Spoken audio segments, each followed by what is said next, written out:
नमस्कार, डेली 24 भारत देख रहे हैं आप। मैं हूं आपके साथ साहिल धुलिया। बुलेटिन की शुरुआत करेंगे। मुख्यमंत्री विष्णुदेव साय आज मुंगेली जिले के प्रसिद्ध खैरा स्थित गंगा धाम पहुंचे, जहां उन्होंने बाबा गुरु घासीदास जयंती के अवसर पर आयोजित धार्मिक आयोजन में सहभागिता की। मुख्यमंत्री के आगमन पर श्रद्धालुओं और स्थानीय जनप्रतिनिधियों ने उनका गर्मजोशी से स्वागत किया। पूरे क्षेत्र में भक्ति, श्रद्धा और उत्साह का वातावरण देखने को मिला। मुख्यमंत्री ने खैरा स्थित गंगा धाम स्थित बाबा गुरु घासीदास मंदिर में विधि विधान से पूजा अर्चना की। इसके पश्चात उन्होंने मंदिर परिसर में श्वेत ध्वज का ध्वजारोहण भी किया और प्रदेश की सुख, समृद्धि, शांति और खुशहाली की कामना की। इस अवसर पर मुख्यमंत्री ने कहा कि बाबा गुरु घासीदास का संदेश सत्य, अहिंसा और मानवता के मार्ग पर चलने की प्रेरणा देता है, जो समाज को सकारात्मक दिशा देने में सहायक है। इसके बाद मुख्यमंत्री ने 11वीं शताब्दी में स्थापित ऐतिहासिक श्री राम जानकी मंदिर के दर्शन किए। मंदिर की धार्मिक और ऐतिहासिक महत्ता की जानकारी लेते हुए उन्होंने यहाँ भी पूजा कर आशीर्वाद प्राप्त किया।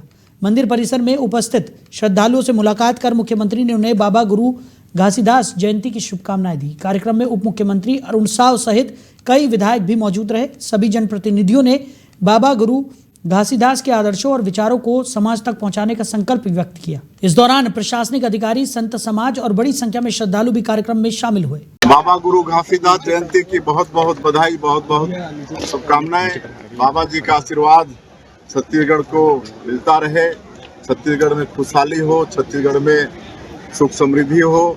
और आज हम लोग यहाँ से शुरुआत किए हैं सिद्धगंगा से, और यहाँ भारी संख्या में इस महोत्सव में शामिल हुए हैं।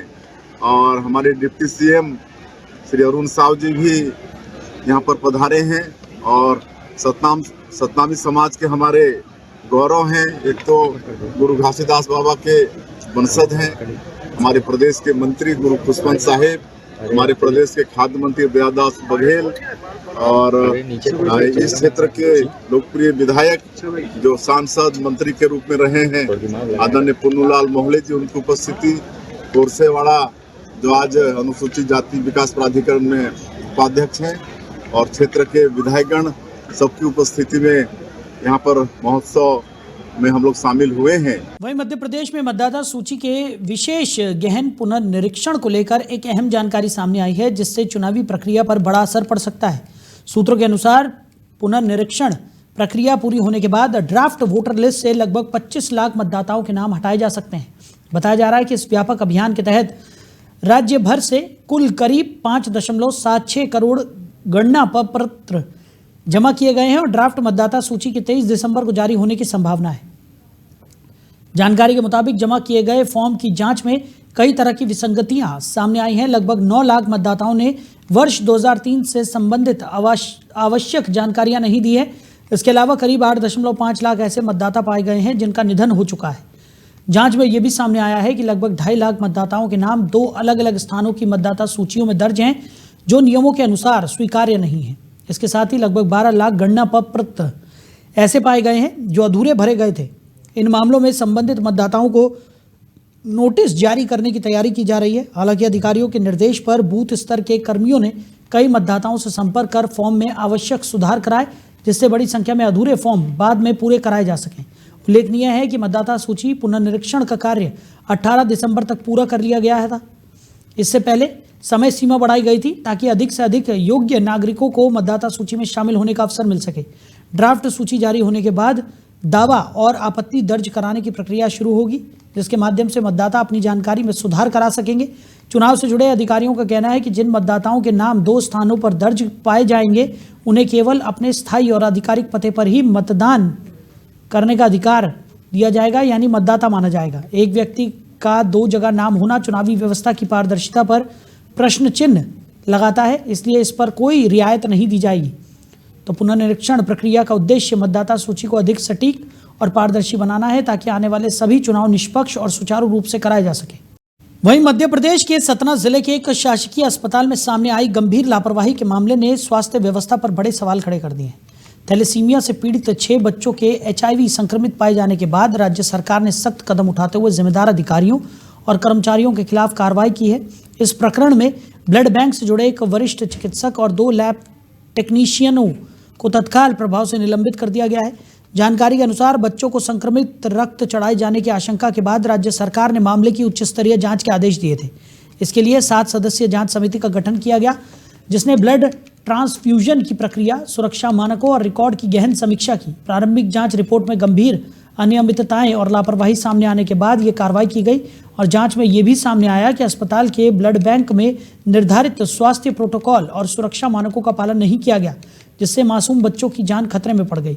इसके साथ ही जिला अस्पताल के तत्कालीन प्रशासनिक प्रमुख को भी कारण बताओ नोटिस जारी किया गया है और उनसे पूरे मामले में अपनी भूमिका को लेकर लिखित स्पष्टीकरण मांगा गया है। संतोषजनक जवाब न मिलने की स्थिति में उनके खिलाफ भी आगे की विभागीय कार्रवाई की चेतावनी दी गई है। बताया गया है कि जनवरी से मई के बीच थैलीसीमिया से पीड़ित 6 बच्चों को रक्त चढ़ाया गया था, जो बाद में HIV संक्रमित पाया गया। इस घटना में एक बच्चे के परिजन भी संक्रमण की चपेट में आ गए हैं। फिलहाल सभी प्रभावित बच्चों और परिजनों का इलाज तय चिकित्सा प्रोटोकॉल के तहत किया जा रहा है। प्रशासन का कहना है कि मामले की विस्तृत जांच जारी है और दोषियों के खिलाफ सख्त कार्रवाई सुनिश्चित की जाएगी, ताकि भविष्य में इस तरह की घटनाओं की पुनरावृत्ति न हो। तो सतना का ये पूरा मामला है, जहां पर बड़ी लापरवाही उजागर हुई है। बताया जा रहा है कि यहाँ पर 6 बच्चे जिन्हें थैलीसीमिया था, उन्हें HIV संक्रमित ब्लड यहाँ पर चढ़ा दिया गया। तो थैलीसीमिया से 6 बच्चे पीड़ित थे, लेकिन यहाँ पर विभाग की बड़ी लापरवाही के चलते इन बच्चों को HIV संक्रमित ब्लड चढ़ा दिया गया, जिसके बाद जब इस पूरे मामले का खुलासा हुआ तो हड़कंप मच गया। बताया जा रहा है कि अब इस पूरे मामले में कार्रवाई भी की गई है। 3 लोगों को निलंबित कर दिया गया है और जांच समिति का भी इस पूरे मामले में गठन किया गया है। वहीं मध्य प्रदेश के सागर जिले की देवरी विधानसभा क्षेत्र में आंगनबाड़ी सहायिका की नियुक्ति को लेकर सामने आया है ये पूरा मामला। और ग्राम मेहंदा में इस पद के लिए लगभग 6 महिलाओं ने आवेदन किया था। आवेदनकर्ताओं में से सबसे अधिक अंक प्राप्त महिला, जो दलित वर्ग से है, को नियुक्ति पत्र जारी किया जाना था।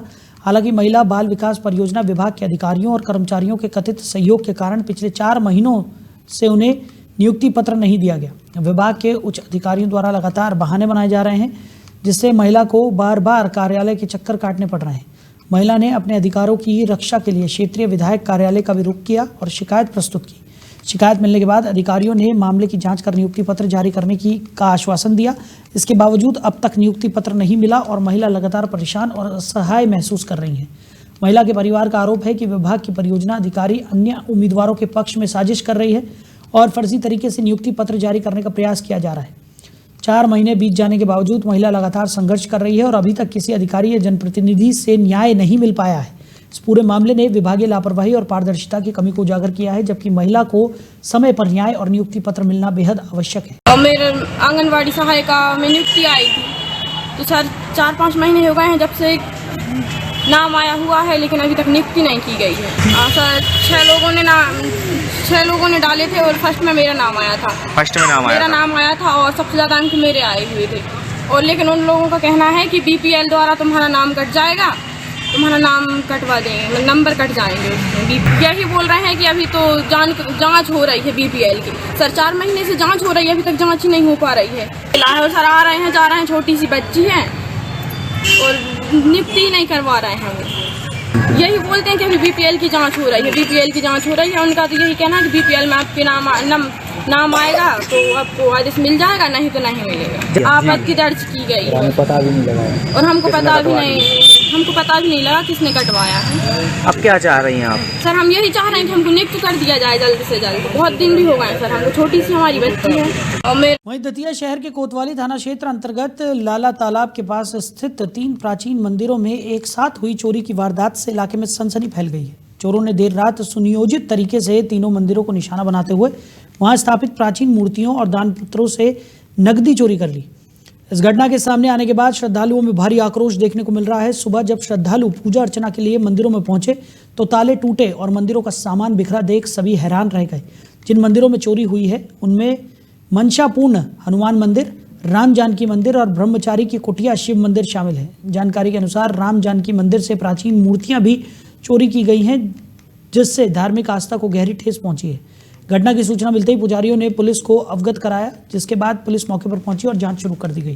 क्षेत्र में पहले भी मंदिरों में चोरी की घटनाएं सामने आ चुकी हैं। जहां अधिकतर मामलों में चोर दान पात्रों को निशाना बनाते थे, लेकिन लंबे समय बाद इस तरह मूर्तियों की चोरी होना चिंता का विषय बन गया है। स्थानीय लोगों का कहना है कि एक ही रात में 3 मंदिरों में चोरी की घटना सामान्य नहीं लगती और ये किसी सुनियोजित गिरोह की करतूत हो सकती है। हालांकि पुलिस हर पहलू से मामले की जांच पड़ताल कर रही है। श्रद्धालुओं ने प्रशासन से मंदिर की सुरक्षा बढ़ाने और जल्द से जल्द चोरों को पकड़ने की मांग की है। सुबह 6 बजे पता पड़ा मोहल्ला वासियों से, यहाँ पे आगे देखा ताला टूटा हुआ था मंदिर का, आधी शटर खुली थी और गुल्लक टूटी पड़ी थी। ये मनसा पूर्ण किन्नी हनुमान। सुबह उधर टीकमगढ़ जिले के बड़ा गांव थाना क्षेत्र के ककरवाहा गांव में एक दर्दनाक हादसा सामने आया है, जहां हाई टेंशन लाइन की चपेट में आने से एक युवक की मौत हो गई, जबकि दूसरा युवक गंभीर रूप से घायल हो गया। यह हादसा उस समय हुआ जब दोनों युवक एक दुकान पर साइन बोर्ड लगाने का कार्य कर रहे थे। जानकारी के अनुसार दोनों युवक दुकान के टीन शेड पर चढ़कर साइन बोर्ड लगा रहे थे। इसी दौरान उनका संपर्क दुकान के ऊपर से गुजर रही 11 kV विद्युत लाइन से हो गया। तेज करंट लगते ही दोनों बुरी तरह झुलस गए, जिससे मौके पर अफरा तफरी मच गई। घटना के बाद आसपास मौजूद लोगों ने तत्काल बिजली आपूर्ति बंद करवाई और दोनों घायलों को सामुदायिक स्वास्थ्य केंद्र बड़ा गांव ले जाया गया। प्राथमिक उपचार के बाद हालात गंभीर होने पर उन्हें जिला अस्पताल रेफर कर दिया गया। जिला अस्पताल में इलाज के दौरान एक युवक की मौत हो गई, जबकि दूसरा युवक गंभीर हालत में भर्ती है और डॉक्टरों की निगरानी में उसका उपचार जारी है। युवक की मौत से क्षेत्र में शोक का माहौल है। हादसे की सूचना मिलने पर बड़ागांव थाना पुलिस मौके पर पहुंची और मामले की जांच शुरू कर दी गई। स्थानीय लोगों का कहना है कि दुकान के ऊपर से पहले से ही 11 kV की हाई टेंशन लाइन गुजर रही थी। इसके बावजूद बिना सुरक्षा उपायों के साइन बोर्ड लगाया जा रहा था, जिससे ये गंभीर दुर्घटना हुई। वहीं छत्तीसगढ़ के कांकेर जिले के बड़े तेवाड़ा गांव में हुई हिंसक घटना के बाद हालात तनावपूर्ण बने हुए हैं। इस घटना में 20 से ज़्यादा पुलिसकर्मी घायल हो गए, जिनमें एक वरिष्ठ पुलिस अधिकारी भी शामिल है। गांव में भारी संख्या में पुलिस बल तैनात किया गया है और स्थिति पर लगातार नजर रखी जा रही है। जानकारी के अनुसार गांव के एक 70 वर्षीय बुजुर्ग की मौत के बाद उनके अंतिम संस्कार को लेकर विवाद खड़ा हो गया। ग्रामीणों ने मौत के कारणों और अंतिम संस्कार की प्रक्रिया पर संदेह जताया और आरोप लगाया कि अंतिम संस्कार स्थानीय आदिवासी परंपराओं के अनुसार नहीं किया गया। इसी को लेकर ग्रामीणों ने शव को कब्र से बाहर निकालने की मांग शुरू कर दी। ग्रामीणों की शिकायत के बाद प्रशासन ने मामले को गंभीरता से लेते हुए कानूनी प्रक्रिया के तहत शव को कब्र से निकालने का आदेश दे दिया। प्रशासन का कहना है कि शव का पोस्टमार्टम कराया जाएगा और मौत के कारणों की विस्तृत जांच की जाएगी। जांच रिपोर्ट के आधार पर आगे की कानूनी कार्रवाई की जाएगी। घटना के दौरान भीड़ उग्र हो गई, जिससे हालात बेकाबू हो गए और पुलिस को स्थिति संभालने में कड़ी मशक्कत करनी पड़ी। इस दौरान कई पुलिसकर्मी घायल भी हो गए। फिलहाल गांव में शांति बनाए रखने के लिए सुरक्षा व्यवस्था कड़ी कर दी गई है और प्रशासन लोगों से संयम बरतने की अपील भी कर रहा है। वहीं टीकमगढ़ जिले में पेंशन के नाम पर धोखाधड़ी का शिकार एक बुजुर्ग किसान ने कलेक्ट्रेट कार्यालय के मुख्य गेट पर आत्मदाह का प्रयास किया, जिससे वहां अफरा तफरी मच गई। किसान का आरोप है कि वृद्धावस्था पेंशन चालू कराने के बहाने उसकी 2 एकड़ जमीन धोखे से किसी अन्य के नाम करवा ली गई। घटना के समय किसान ने गेट पर पतली सूती तौलिया बांधकर फांसी लगाने का प्रयास किया, लेकिन मौके पर तैनात पुलिसकर्मियों ने तुरंत हस्तक्षेप कर उसे नीचे उतारा और तौलिया हटाकर उसकी जान बचाई। इस घटना की जानकारी सोशल मीडिया पर भी वायरल हो गई है, जिसके बाद प्रशासन और सुरक्षा व्यवस्था पर सवाल उठने लगे हैं। जानकारी के अनुसार कुछ दिन पहले किसान को पेंशन के झांसे में लाकर बहला फुसलाकर किसी कार्यालय में लाया गया, जहां उसे धोखे से 2 एकड़ जमीन की रजिस्ट्री पर अंगूठा लगवाया गया। किसान को बताया गया कि ये पेंशन से जुड़े दस्तावेज हैं और प्रक्रिया पूरी की जा रही है, लेकिन वास्तव में जमीन का नामांतरण कर दिया गया और स्थानीय लोग और किसान के परिजन प्रशासन से तुरंत कार्रवाई और न्याय की मांग कर रहे हैं। पुलिस ने मौके पर घटनास्थल का निरीक्षण किया और मामले की जांच शुरू कर दी है। अधिकारियों का कहना है कि ऐसे मामलों में लोगों को जागरूक करना और धोखाधड़ी करने वालों के खिलाफ कड़ी कार्रवाई करना आवश्यक है। वहीं बिलासपुर के सिरगिट्टी थाना क्षेत्र में गणेश नगर स्थित शिव मंदिर परिसर में क्रिसमस पार्टी के दौरान नॉनवेज परोसे जाने की सूचना से इलाके में तनाव उत्पन्न हो गया। जानकारी के अनुसार इस कार्यक्रम का आयोजन स्थानीय ईसाई समुदाय द्वारा नवजीवन सेवा सीमित समिति के बैनर तले किया गया था। पार्टी में भोजन और गिफ्ट वितरण किया जा रहा था। सूचना मिलते ही बजरंग दल और अन्य हिंदू संगठनों के कार्यकर्ता मौके पर पहुंचे और उन्होंने आयोजन का कड़ा विरोध किया। उनका कहना था कि मंदिर परिसर पवित्र स्थल है और वहां पर इस तरीके के आयोजन या नॉनवेज भोजन की अनुमति नहीं होनी चाहिए। विरोध बढ़ते ही माहौल तनावपूर्ण हो गया, जिसके बाद पुलिस को हस्तक्षेप करना पड़ा। सरगिट्टी थाना पुलिस ने मौके पर पहुंचकर लोगों को मंदिर परिसर से हटाया और स्थिति को नियंत्रित किया। जांच में सामने आया कि आयोजन के लिए कोई आधिकारिक अनुमति नहीं ली गई थी। सुरक्षा और कानून व्यवस्था बनाए रखने के लिए आयोजन समिति के खिलाफ प्रतिबंधक कार्रवाई की गई। तो हिंदू संगठनों ने आरोप लगाया कि मंदिर परिसर में नॉनवेज भोजन परोसना धार्मिक परंपराओं का अपमान है। कुछ कार्यकर्ताओं ने यह भी आशंका जताई कि पार्टी में गौमांस भी परोसा गया हो, जिससे कि धार्मिक भावनाएं आहत हुई। इसके अतिरिक्त उन्होंने ये आरोप लगाया कि इस तरह के आयोजनों के माध्यम से गरीब हिंदुओं को बहला फुसलाकर धर्म परिवर्तन की कोशिश भी की जा रही है। प्रशासन से दोषियों के खिलाफ सख्त कार्रवाई की मांग की गई है। तो बिलासपुर से ये मामला सामने आया, जहां पर मंदिर परिसर में क्रिसमस को लेकर इस खास आयोजन को किया गया और आयोजन में नॉनवेज परोसे जाने का भी आरोप लगा है, जिसके बाद हिंदू संगठनों ने कड़ी कार्रवाई की मांग की है।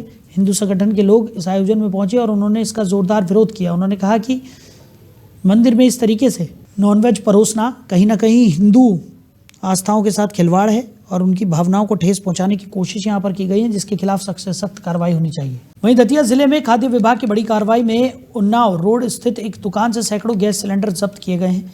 कलेक्टर और एसडीएम के मार्गदर्शन में जिला आपूर्ति अधिकारी के नेतृत्व में छापेमार कार्रवाई की गई, जिसमें दुकान का ताला तोड़कर बड़ी मात्रा में सिलेंडर बरामद किए गए। जानकारी के अनुसार दुकान संचालक अपने वाहनों में अवैध तरीके से गैस भर रहा था और ब्लैक मार्केटिंग कर भारी मुनाफा भी कमा रहा था। कार्रवाई जिले में खाद्य विभाग की अब तक की सबसे बड़ी छापेमार कार्रवाई मानी जा रही है।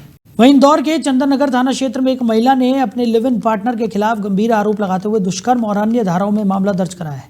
महिला ने पुलिस को बताया कि पहले अपने पति की मृत्यु के बाद उसने एक अन्य युवक से विवाह किया था, लेकिन इसके बाद वो एक और युवक के साथ लिविंग रिलेशन में रहने लगी। तो शुरुआती दौर में युवक ने शादी का आश्वासन दिया और महिला उसके साथ अपने घर से 2 लाख नकद और सोने चांदी के आभूषण लेकर चली गई।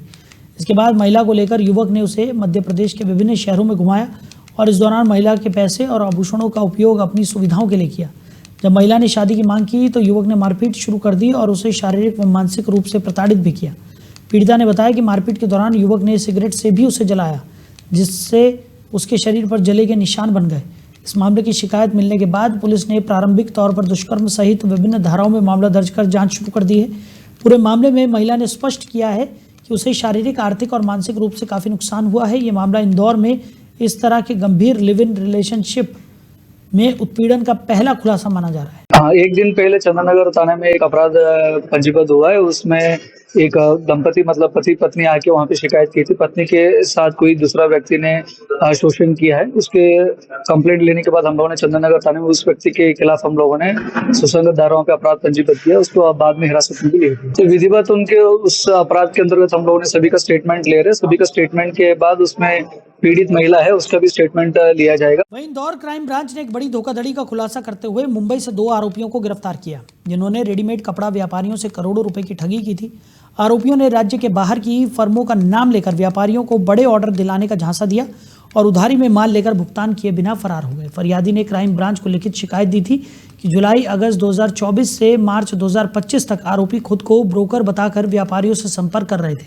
उन्होंने भरोसा दिलाया कि 30 से 45 दिनों में भुगतान सुनिश्चित किया जाएगा और फर्म पूरी तरह भरोसेमंद है। इसके बाद उन्होंने व्यापारियों से कुल 1,69 लाख रुपए की राशि ठगी कर ली और मुंबई भाग गए। पुलिस ने गिरफ्तार आरोपियों से पूछताछ की तो उन्होंने स्वीकार किया कि ये योजना पहले से तैयार थी। आरोपियों ने बड़ी फर्मों का झांसा देकर व्यापारियों का विश्वास जीतने के बाद उधारी में माल उठाया और भुगतान किए बिना करोड़ों रुपए लेकर फरार हो गए। फिलहाल पुलिस आरोपियों से पूछताछ कर मामले की विस्तार से जांच पड़ताल में जुट गई है। एक धोखाधड़ी का मामला क्राइम ब्रांच में आया था, जिसमें कि फरियादी लगभग 15 से 16 जो रेडीमेड कारोबारी जो व्यापारी थे, रेडीमेड गारमेंट्स का काम करने वाले, उनके द्वारा एक शिकायत की गई थी लगभग 8 महीने पहले और शिकायत पर से एक केस रजिस्टर किया गया था। उसमें उनके द्वारा ये बताया गया था कि 2 दलाल थे जो एजेंट्स थे, उनके द्वारा ये बताया गया हमें अशोक और दूसरा क्रीज जडेजा, इन दोनों ने बताया कि हम आपको महाराष्ट्र में और हैदराबाद में आपके जो आपका जो रॉ मटेरियल है जो गवर्नमेंट से आपको हम भिजवा देंगे और 35 से 45 दिन के अंदर आपका पेमेंट मिल जाएगा, व्यापारियों से संपर्क करा देंगे। और इनके द्वारा उनका कपड़ा दिलवा दिया गया महाराष्ट्र के और हैदराबाद के व्यापारियों को। उसके बाद फिर देखा तो पैसा नहीं आया। जब उन्होंने संपर्क करने की कोशिश की तो वहाँ पर दुकान था ना ऑफिस था इनका और ये सब गायब हो गए थे। तो इस पर से एक धोखाधड़ी की धाराओं में केस रजिस्टर किया गया। इसमें एक क्रीज जडेजा को पूर्व में क्राइम ब्रांच के द्वारा गिरफ्तार किया गया था, जो कि दलाल था। एक दलाल अशोक अभी भी फरार है। क्रीज जडेजा से जब बातचीत हुई तो उसके द्वारा उन व्यापारियों के नाम बताए जिनको ये कपड़े सप्लाई किए गए। तो उसमें से 2 आरोपियों को मुंबई से अभी गिरफ्तार किया गया, जिसमें एक पंकज अग्रवाल है और दूसरा जो आरोपी है तौफीक खान है। वो दोनों को मुंबई से अरेस्ट किया गया है। जो पंकज अग्रवाल के द्वारा 16 लाख की धोखाधड़ी की थी, जबकि तौफीक खान के द्वारा 12 लाख की धोखाधड़ी थी। इनको माननीय न्यायालय के समक्ष पेश। उधर नेशनल हेराल्ड मामले में कांग्रेस के वरिष्ठ नेताओं को अदालत से राहत मिलने के बाद पार्टी ने भाजपा के खिलाफ आक्रामक रुख अपनाया। धमतरी में कांग्रेस कार्यकर्ता भाजपा कार्यालय का घेराव करने पहुंचे, लेकिन पुलिस ने बैरिकेडिंग कर उन्हें रोक दिया। इस दौरान कार्यकर्ताओं और पुलिस के बीच कुछ झड़प भी हुई। कांग्रेसियों का आरोप था कि प्रवर्तन निदेशालय की कार्रवाई केंद्र सरकार के शीर्ष नेताओं के इशारों पर राजनीतिक उद्देश्य से की गई थी। उन्होंने बताया कि राउस एवेन्यू कोर्ट ने ईडी की चार्जशीट पर संज्ञान लेने से इनकार कर दिया और अदालत के इस फैसले को कांग्रेस ने सत्य की जीत बताते हुए राजनीतिक साजिश का विफल प्रयास करार दिया। उनका कहना था कि अदालत के निर्णय ने स्पष्ट कर दिया है कि हमेशा सत्य की ही जीत होती है और राजनीतिक प्रतिद्वंदिता के तहत किसी को परेशान नहीं किया जा सकता। हमारे शीर्ष नेतृत्व को परेशान किया जा रहा है। आपको पता है कि नेशनल हेराल्ड मामले में हमारे शीर्ष नेतृत्व को 2012 से परेशान कर रहे हैं। आपको पता है कि राहुल गांधी जी, सोनिया गांधी जी, मल्लिकार्जुन खड़गे जी, स्वर्गीय मोतीलाल वोरा जी के नाम उल्लेख था ईडी के समन में, और जिस प्रकार से इन्होंने लगभग 10 साल 12 साल तक उन्होंने प्रताड़ित किए, 11 साल तक प्रताड़ित किए, और जब उसको कोर्ट में पेश किया गया तो उसको कोर्ट को खारिज कर दिया, केस बनता नहीं। तो जिस प्रकार से आज सत्य की जीत हुई है ना, तो हम लोग आज जिला कांग्रेस कमेटी के नेतृत्व में, सम्मानित जिला अध्यक्ष के नेतृत्व में आज भाजपा कार्यालय का घेराव करने आए थे। उनको आईना दिखाने आए थे कि आज भी सत्य की जीत होती है, सत्य जीवित है। नेशनल हेराल्ड मामले जो एफआईआर दर्ज हुआ था, उस मामले में आज अदालत के द्वारा जो क्लीन चिट मिला है, खारिज हुआ है, उनके पक्ष में हम लोग आज यहाँ घेराव कर रहे हैं भाजपा कार्यालय का। आप भी जानते हैं कि हमारे जो माननीय सोनिया गांधी जी हैं, राहुल गांधी जी हैं, उनके खिलाफ ईडी एफआईआर दर्ज कराई थी नेशनल हेराल्ड वाले मामले में। आज अदालत उनको खारिज कर दी गई है और सत्य की जीत हुई है। अभी जब हम लोग वोट चोर गद्दी छोड़ कार्यक्रम में जब दिल्ली गए थे तो वहाँ राहुल गांधी जी ने कहा था कि सत्य की जीत होगी, सत्य के सामने में सत्ता का कोई रोल नहीं रहेगा, ऐसा उसने कहा था। वहाँ सही में सत्य की जीत हुई है और कांग्रेस पार्टी हमेशा सत्य की लड़ाई लड़ती है और आगे भी। वहीं धमतरी से एक बड़ी खबर सामने आई है, जहां सीता नदी टाइगर रिजर्व के कोर क्षेत्र घोट बेड़ा में अवैध पेड़ काटते हुए 53 लोग गिरफ्तार किए गए। उनके कब्जे से कुल 53 कुल्हाड़ियां भी बरामद हुई हैं। आरोपियों ने जंगल की बड़ी जमीन पर अतिक्रमण और पेड़ काटने का प्रयास किया था, जिसे वन विभाग की टीम ने रोकते हुए सभी को गिरफ्तार कर जेल भेज दिया। वन विभाग ने बताया कि ये कार्रवाई अवैध कटाई और अतिक्रमण रोकने के लिए की गई। क्षेत्र में पिछले 3 वर्षों में टाइगर रिजर्व से लगभग 750 हेक्टेयर अतिक्रमित जमीन को हटाया जा चुका है। ये कार्रवाई जंगल की सुरक्षा और पर्यावरण संरक्षण को सुनिश्चित करने की दिशा में महत्वपूर्ण कदम माना जा रहा है। उदंती सीता नदी टाइगर रिजर्व के सीता नदी परिक्षेत्र के कंपार्टमेंट 323 घोटबेड़ा बीट के अंतर्गत कोंडागांव जिले के कुछ गांवों से जो है लगभग 53 आरोपी जो है अतिक्रमण का प्रयास कर रहे थे, जो कि हमारे कैचमेंट महानदी कैचमेंट एरिया में आता है और हाथी, तेंदुआ एवं अन्य वन्य प्राणियों का रहवास स्थल है। तो जिसके तुरंत कार्रवाई करते हुए जो है हमारे एसडीओ सीता नदी बीएस राजपूत एवं रेंजर सुशील सागर एवं उनकी टीम ने तत्काल जो है 53 आरोपियों को गिरफ्तार कर आज माननीय धमतरी न्यायालय के समक्ष प्रस्तुत किया, जहां से उन्हें 14 दिन के लिए जो है जेल दाखिला किया गया है। इसमें लगभग 3 से 7 साल की सजा का प्रावधान। उदंती तो फिलहाल इस बुलेटिन में मेरे साथ इतना ही। आप बने रहिए। नमस्कार।